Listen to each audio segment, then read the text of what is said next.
Earth in Upheaval is a book about the great tribulations to which the planet on which we travel was subjected in prehistorical and historical times. The pages of this book are transcripts of the testimony of mute witnesses, the rocks, in the court of celestial traffic. They testify by their own appearance and by the encased contents of dead bodies, fossilized skeletons. Myriads upon myriads of living creatures came to life on this ball of rock suspended in nothing and returned to dust. Many died a natural death, many were killed in wars between races and species, and many were entombed alive during great paroxysms of nature in which land and sea contested in destruction.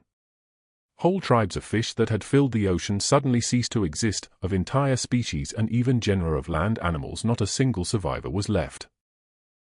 The earth and the water without which we cannot exist suddenly turned into enemies and engulfed the animal kingdom, the human race included, and there was no shelter and no refuge. In such cataclysms the land and the sea repeatedly changed places, laying the kingdom of the ocean and submerging the kingdoms of the land. In Worlds in Collision I presented the chronicles of the very last series of such catastrophes, those that visited our Earth in the second and first millennia before the present era. Since these upheavals occurred in historical times, when the art of writing had already been perfected in the centers of ancient civilization, I described them mainly from historical documents, relying on celestial charts, calendars, and sundials and water clocks discovered by archaeologists, and drawing also upon classical literature, the sacred literature of East and West, the epics of the northern races, and the oral traditions of primitive peoples from Lapland to the South Seas.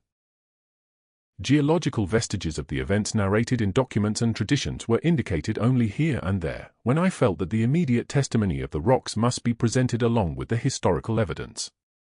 I closed the description of cataclysmic events with a promise to attempt, at a later date, the reconstruction of similar global catastrophes of earlier times, one of them being the deluge. I had intended, after piecing together the history of these earlier global upheavals, to present geological and paleontological material to support the testimony of man.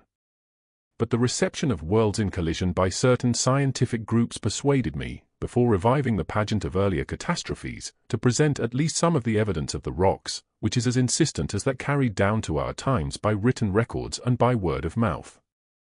This testimony is never given in metaphors, and as with the pages of the Old Testament or of the Iliad, nothing can be changed in it. Pebbles and rocks and mountains and the bottom of the sea will bear witness. Do they know of the days, recent and ancient, when the harmony of this world was interrupted by the forces of nature?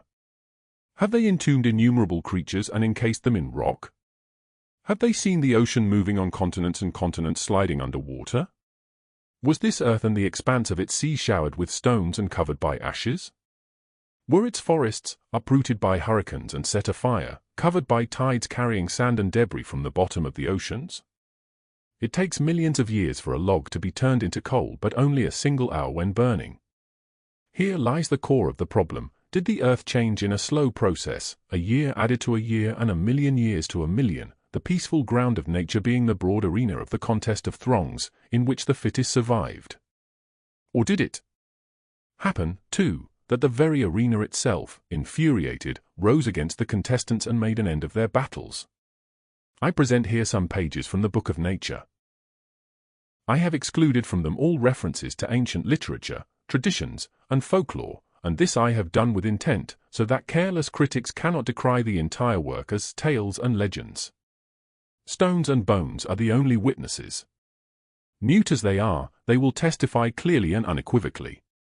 Yet dull ears and dimmed eyes will deny this evidence, and the dimmer the vision, the louder and more insistent will be the voices of protestation.